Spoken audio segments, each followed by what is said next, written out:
magkano ang magagastos sa paglakad ng mga papers ng mga water refilling station? Ang sagot ko dyan, i-ready mo ang iyong 40,000 pesos para mabigyan kita ng idea. Saan na pupunta yung 40,000 pesos mo? Una, ang water refilling station, sanitary engineering report, more or less, nagkakahalaga ng 15,000 pesos. Ang halaga naman po ng mayor's permit, umaabot ng 4,000 to 5,000 to 6,000 pesos, depending on the places kung saan kayo nag-a-apply ng inyong business permit. Next, meron po tayong ginaganap na online seminars. Yung online seminar ay maabot ng 40-hour seminar yan, requirement ng DOH po yan, around 8,000 pesos. Dahil online naman yan, so I guess makakatipid kayo. Pero kapag kayo ay umabot na, tapos na yung pandemic, di ba? I don't know kung kailan sila babalik yung dating ginawa namin na face-to-face seminar, ang babayar nyo is mas mataas. Ayan. So ano pa ba yung mga requirements? Magpapa-medical po yung mga staff ninyo. Yun. May pical, basta medical yan. Sabihin mo na lahat yun. Siyempre may pamasahe pa yan, kung depende pa sa lugar ninyo. Abutin niya na, sabihin mo 3,000.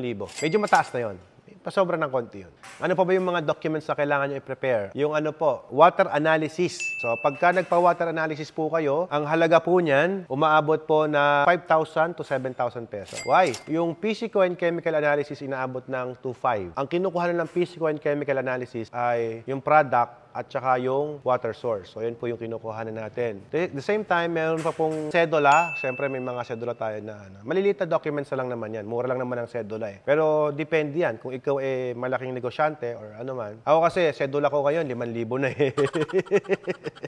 Pero siyempre, kapag ikaw nagsisimula pa lang na negosyante, usually ang sedula mo lang 35 pesos. Ganyan lang mga bayad sa sedula ninyo. Siyempre, depende po yan sa ano bang business mo. Pero dati, nag-start din ako sa maliit na sedula. Tapos hanggang sa umabot na ng malaki. Okay, so syempre, hindi counted yun. Kung natin ilagay doon kasi nag-start pa lang tayo magnegosyo ng tubig eh. So sa sedula, 35 pesos. Yung physical and chemical analysis. Okay, ano ba yung physical and chemical analysis? Yung testing po na yon na gagawin para at least ma-prove natin ano ba yung mga contaminations ng tubig na yon. Yung raw at the same time yung product. So dapat lumabas yun. Total of mangyayari po dyan around 5,000 pesos.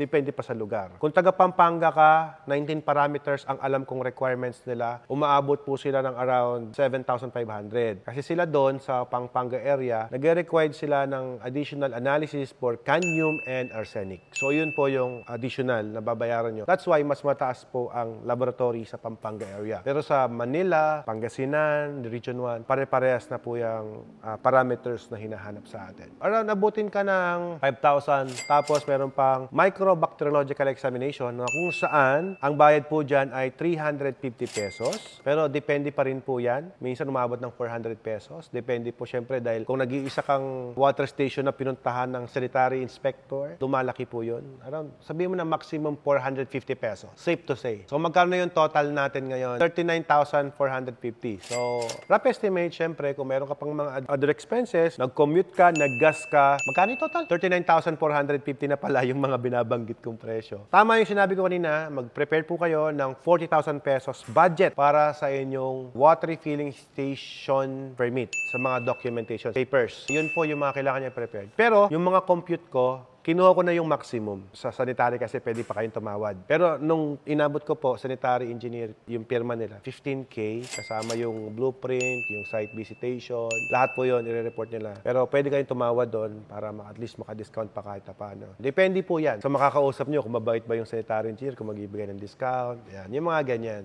Kasi it is a private sanitary engineer. Hindi naman po siya yung nasa government na mismo. Private po ang magte-test po niyan. At saka magre-report for you. Ngayon, bigyan ko lang to ng follow-up questions. Baka gusto rin niyang itanong kasi, kailan ba dapat mag-apply ng water station business permit? Ito yung next question dyan. Kailan ba dapat mag-process ng business permit sa water refilling station? Kasi yan yung kakaiba no? Di ba kapag magatayo ka ng sari-sari store, kailangan mo business permit ka muna, tapos tsaka ka di ba? Yun yung mga kailangan mo. Pero dito sa water station business, kakaiba. Kailangan itayo mo muna yung water station business mo before ka maglakad ng permit. Kakaiba, no? Kasi kung tayo ka ng merchandising, tayo ka ng other business mo, kahit di pa nakatayo yan, pwede ka na mag-apply ng permit eh. Pero ang water station kakaiba. Bakit? Kasi tinayo mo ng lahat bago ka mag-a-apply ng business permit. Why? Ano ba kasi ang requirements? Yung binanggit ko kanina na water testing analysis, re-required po yun ng munisipyo ninyo. Meaning to say, kapag re-required ng munisipyo nyo yan, ang mangyayari po, dapat nakapagpa-test ka na ng finished product mo. Or else, ano i-submit mo sa munisipyo nyo na malinis talaga yung tubig mo kung wala ka pang proof na iyan ay pwedeng inumin. So, isa yon sa dapat nyong gawin. Talagang ganun. Ang mangyayari, guys, yun ang advantage ninyo. Kaya handito kami ng mga manufacturer. Kami muna yung magtatrabaho for you. Kaya,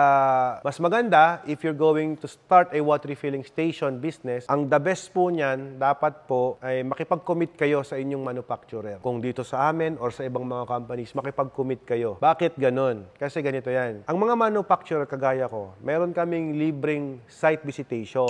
May site inspection kami na gagawin. Gagawa kami ng building layout design. Gagawa po kami ng water testing analysis para sa water source to make it compatible sa lugar ninyo. Tapos, meron kaming pipe layout na ibibigay sa inyo. So, lahat po yun, kami ang magpe-prepare. So, if we're going to prepare it, how can we do it kung wala kayong commitment? Kasi gagastos tayo doon. Paano kami magpapalaboratorio ng tubig? Wala naman kayong commitment. Kumbaga, baka nagtrabaho for you, tapos hindi ka pala bibili or hindi ka pa sure. So, yun ang isa sa problem natin. Di ba? So, you have to consider that. Yun ang reason bakit you have to commit first and you have to research first kapag ka mag-business ka ng water station. Doon na umikot yung istorya ko, no? Maganda kasi yung tanong. Kapag maganda yung tanong nyo dyan sa baba, then we're going to